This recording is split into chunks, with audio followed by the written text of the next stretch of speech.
Hello, everyone. Happy Valentine's Day. Beautiful weather today. Thanks for everyone for coming out.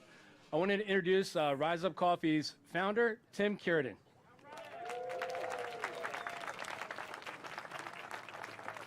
Wow.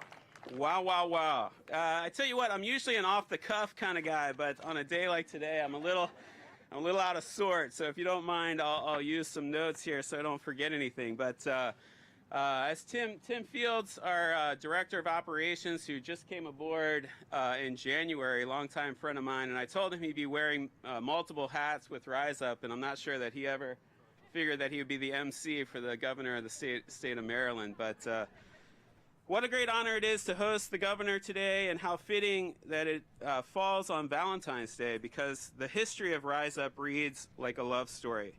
A mutual love affair with our customers for 18 years. What started as a little food truck in the parking lot in St. Michael's is now a national coffee brand. It is truly one of the...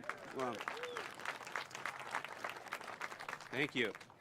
I'm wearing the sunglasses on purpose because I tend to get a little emotional, so... It is truly one of the greatest small business stories ever told. Our entire philosophy is printed on the back of each of our coffee bags. Grown by friends, roasted by friends, and enjoyed by friends. Coffee is all about connection, and cup by cup, for 18 years, we've built this connection with you, our customers. This has led to quite the coffee community here on the shore, and now on the western shore and in Delaware. So here we are in 2023, and thanks to all of you, Rise Up has so many memories, so many amazing alumni, such positive momentum, and more goodwill than any coffee company deserves. And here's the best news. We're just getting started.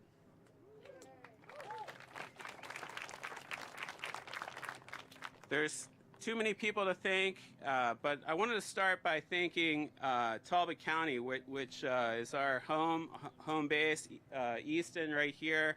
This is where every bean is roasted for Rise Up Coffee, and so we're quite proud of that we're an Eastern Shore original, that we started right here, and that also Maryland based. We're really proud of that as well.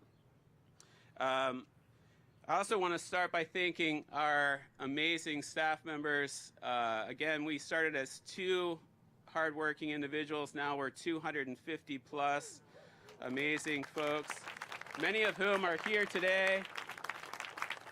I wanted to highlight Noah Kegley, my business partner for so long and lifelong friend of mine. Our administrative team, we have our general manager, Allie Hensley here, Dana Fields, there's some relation to Tim Fields, husband and wife. Also Tim Fields, I want to thank him again, our operations director. Also want to highlight our sister restaurant group right down the street, Rude Food Co. Some of those folks are here today. Super excited about that. We're actually opening a new restaurant in May, Rude Bodega, so we're psyched about that.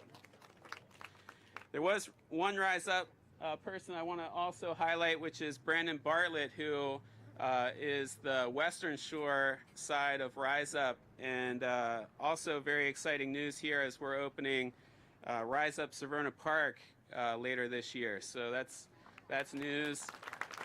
You guys are the first to hear about that. I also want to thank Len Foxwell for suggesting that Rise Up play host for this event today. Where is Len? I saw him. There he is, right there.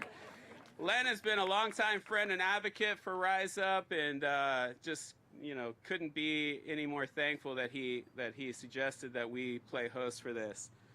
What an amazing turnout it is. It's not lost on me that here we are hosting our first black governor in the 246-year history of this state. In the county where Frederick Douglass was born. So this is quite the moment. Anyway, I believe the governor is almost ready to come up and speak. And again, thank you so much for being here. It's incredibly affirming to see everybody here. Thank you so much.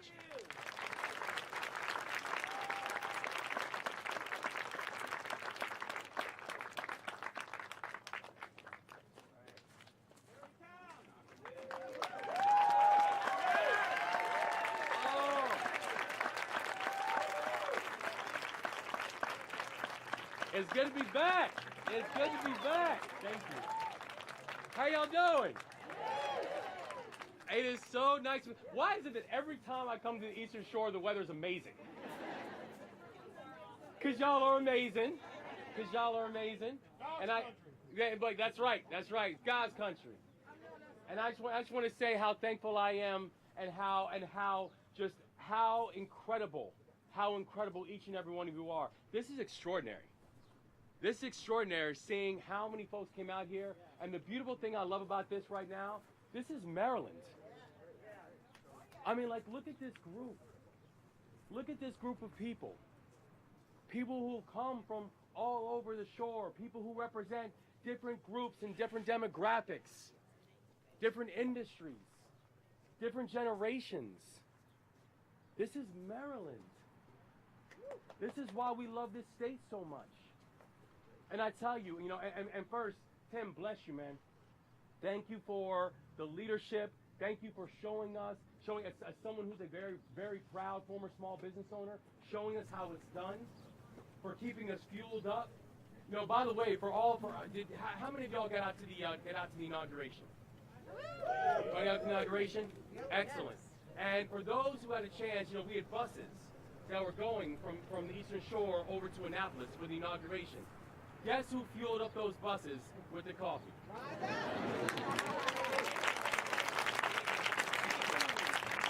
That means the world to us, man. That means the world to us, because you've always been there, and you've always been there for your neighbors. And that's what makes our state special, is that we're always going to be a state that's going to be here for our neighbors. We're always going to be a state that's going to fight for our neighbors. And when we're campaigning all over, and we spend a whole lot of time on the Eastern Shore, and folks would say, it's like, you're spending a whole lot of time on the Eastern Shore. And what did I say on the campaign trail? I said, get used to it. Get used to it. That's how I plan on going. And I'm proud of the fact that we are now here. We are now here. Only 3 weeks, not even, just about 3 weeks in. And look where we are.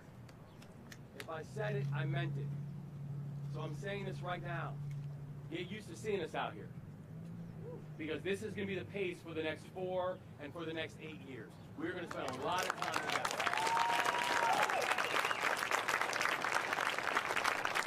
And we're going to spend a lot of time together working and investing together and making sure that all of our communities are seen and all of our communities are heard. And that includes how we're talking about the ways we're going to support our small businesses to make sure that they have increased opportunity and access to capital.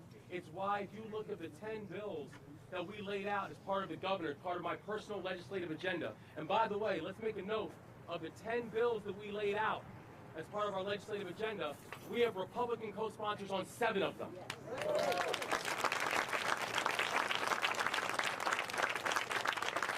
Gone are the days of this binary conversation about when a political party does not win a governorship and then somehow they're then out of a conversation or out of office for the next 4 to 8 years. That's not the way things work in the Moore Miller administration.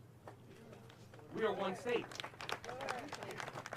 And so if you look at the fact that of the bills that we pulled together, we have a bill specifically focusing on our small businesses and making sure that our state can be more competitive. Making sure that we're increasing liquidity for our small businesses and incentivizing our banks and financial institutions to actually lend more and to create more economic opportunities. Making sure we're focusing on doing things like reducing regulatory red tape. So when people would say to me on the campaign trail, like, it's really hard to build a small business in the state of Maryland, I'd always say, I know, I had to do it. So I hear you and I feel you. And we're going to make sure we're going to make it a little bit easier for people to be able to grow. That people should take notice that in our first day of office, when I told folks Wednesday was inauguration, I said, listen, Wednesday, I want y'all to party. Just party responsibly. Because Thursday's a work day, right? And what we do on Thursday, we got to work. Signed an executive order, releasing $69 million worth of funds, much of that going towards climate. And making sure that we're supporting our climate. And making sure that the conversations that we're having about climate are all inclusive. And I'm thankful for the fact, where's Josh? I'm thankful for the fact we got our Secretary of DNR Secretary Josh Kurtz here today, showing you how important it is to be. Where's Captain? Where's Captain? The waterman. Was he just there? There he goes. Hey, Captain, please stand up. I just want to also say thank you to you as well. You're welcome, guys. And to let you know that when we're talking about what it means to have a true conversation with everybody involved, that includes our watermen, and we take that very seriously. And thank you for your leadership and your support. Thank you. Thank you very much. Thank you. It means a lot to all of us in the industry. You mean a lot to us. You mean a lot to us. Thank That you. when we say that we are going to be the best state in this country for our veterans, if I said it, I meant it. And that's why you'll see of the legislative bills we pull together, one of them is making sure that when we want our veterans not just to be here, not just when they're serving, but the last thing that we want is our veterans to be able to serve, and when they retire to be the first thing smoking outside of the state of Maryland. And so that's why you will see that this bill, that we say we can be ambitious and also make sure we're investing in our future. So when you look at the bill that we have laid out, which is going to, within the next 2 years, allow the retirement benefit for our veterans to be up to $40,000, this bill, this package, this budget we pulled together actually has not just historic investments in our public education system, but also $200 million of tax cuts for our military veterans and our middle-class families in this state. So don't tell me that we can't do both. Because we can. That when we say that we are going to put together bills that are going to take care of our first responders, and I want to say thank you to all of our members, all of our law enforcement, our firefighters, our educators.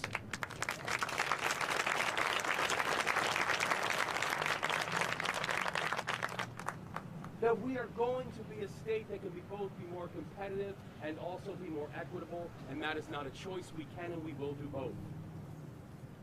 And importantly, we are going to be a state that serves.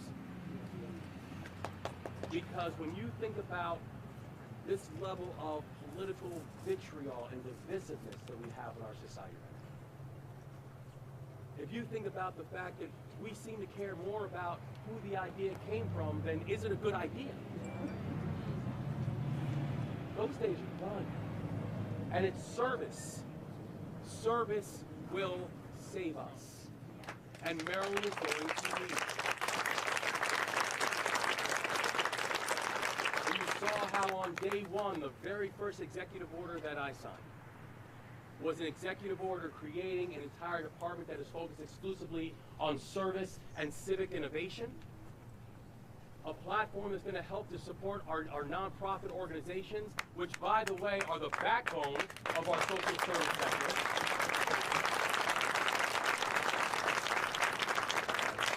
And that with this is not just going to end up saving us money, because right now, frankly, you know, if y'all see what I see with these budgets, and the fact that we are literally spending hundreds of millions of dollars to being able to have contractors and vendors who are doing basic social service work because we're not supporting our nonprofit organizations, and because we have up to 10,000 vacancies in state government right now.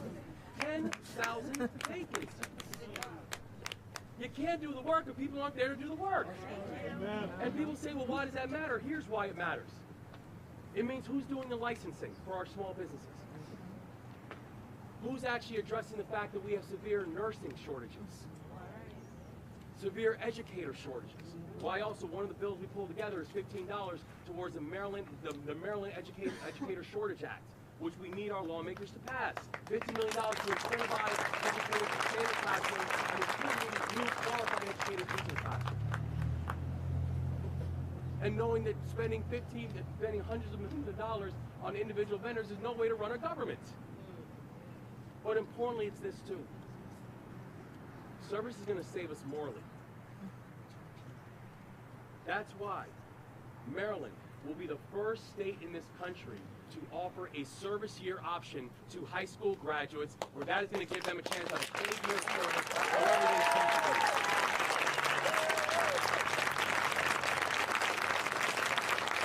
They can serve in the environment, they can serve in education, they can serve veterans, they can serve older adults, they can serve children, they can serve veterans. It does not matter. And they will work in partnership with our nonprofit organizations, in partnership with our social service organizations, in partnership with our government organizations, and we're going to do it for 3 reasons. One, I'm a big believer in experiential learning.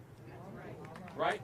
Give young people a chance to experience what it is that they want to do, and then give them the path to do it.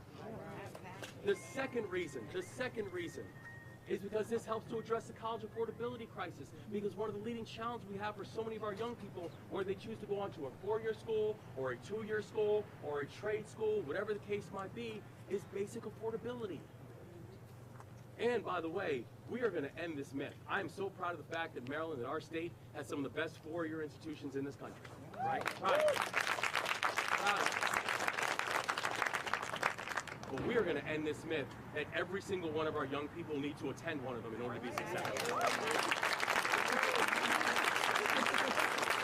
That's not every kid's path. That wasn't my path. I joined the Army when I was 17 years old. I went to a 2-year college. And I think things turned out pretty well. We want to make sure that all of our young people, regardless of their path, will have an opportunity to be able to grow and be financially stable and create pathways for their families. That's right.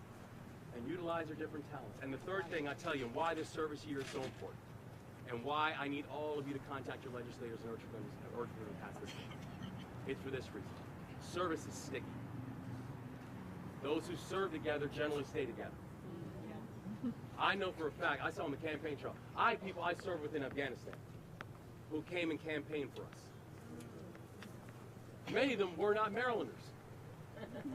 Many of them weren't Democrats. But they came out and they door knocked from Easton to East Baltimore. And they came out and they door knocked and they said, let me just tell you about the guy that I serve. Service will save us. And Maryland is going to lead. This is our time, everybody. This is our time to get it right. And we are going to need the shore. From the Lower Eastern Shore, it's great to see you. Great to see you. And everywhere. This is our time to lead. And it's time for the Eastern Shore to lead the way. So when I say that in our administration, that you have a partner, I mean that with every fiber in you. When I say you should get used to seeing a lot of us, our entire administration, our entire team, I mean that with every fiber in you. And when I say that what I needed you for is not just to cast a vote, and I appreciate those who cast their votes. But let's be clear too, for those who voted for us, we truly appreciate it, and we plan to work to keep your support. For those who did not vote for us, I just simply ask you for the space and the grace to earn your vote in the future. That's all I ask.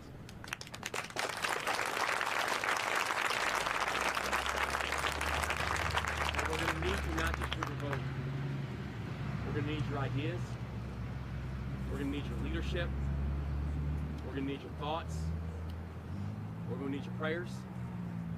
We're going to need you to contact your lawmakers.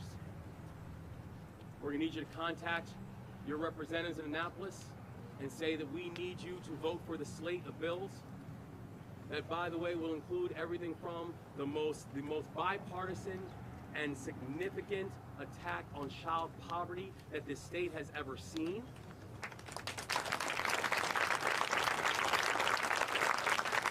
We're going to need your help. But in all this work, I promise you, you're going to have a partner. And we're going to get this done together. So I'm so happy to see so many y'all. This is a beautiful, beautiful, beautiful sight. God bless you. God bless you for sure. And I'm so excited to get to work with each of you.